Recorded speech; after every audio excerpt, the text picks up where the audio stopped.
Hello everyone, in this video I'll show you how to run a sale on your Shopify products or in your Shopify website, right? So we are into our Shopify dashboard here.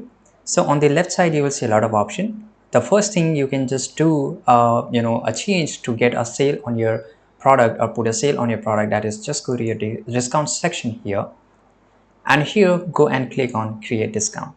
Now here you will find four options. So basically the first one is the amount of, for example, you have seen there's a 50% off in this product, right? So this is a kind of a sale.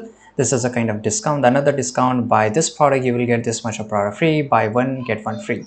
This is a buy X and get Y. Amount of order, so you can just write here $100 off in this product, right?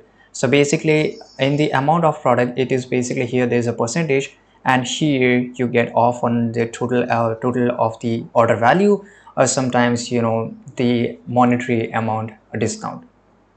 The fourth one is a free shipping. It's pretty easy. So let's go one by one. Here, amount of product, right? So once you click on here, you get this first option, that is a discount code or automatic discount. So you can just put it as automatic discount, right? So if you're running a sale for a for a month or for a week, for example, summer sale or winter sale, you can just put as an automatic discount. So automatically all the consumer who is coming to your website will able to get a discount automatic. They don't need to add any promo code or any gift card or nothing, right? So automatically there will be a discount. And these are discount codes. You can just write here discount code. If you just want to generate a random code, you can generate it, or you can just write here offer something, anything, right?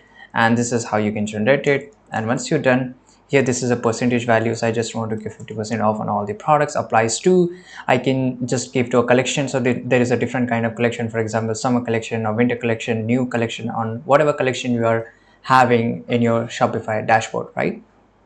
So for example, I want to give it on a specific product. I will select here one of my product here. I just want to give off on this product, right? So minimum percentage amounts, it should be minimum around 1,000, right? Minimum quantity of items, you can also set it here. No minimum requirement, you can also set it here. Now customer eligibility, it is available, this sale is available for all the customers, or if you want to give it for the specific customer, you can always select it from here. Maximum discount uses, so I will just limit to one use per customer. You can just change it if you want. Combination, of course, you can get other discount. If you want your customer can avail more than one discount, you can just add here, but right now I will just keep this as off. Active dates, for example, you want to run your sale from today to for a whole 1 week, right? So I will set here and a date here, and I can just write here of the for the next, let's say for the around 10 days, and I can always change the date. Now click on save discount. So once you click on here, you can see that our discount is available right now. If you want to delete it, you can always delete it. For example, select it, click on the three dots and click on delete discount, right? So this is how you can do it. And everything, for example, if you don't know how to change the other three discount, is exactly same thing, right? I hope you found this video very useful. Subscribe.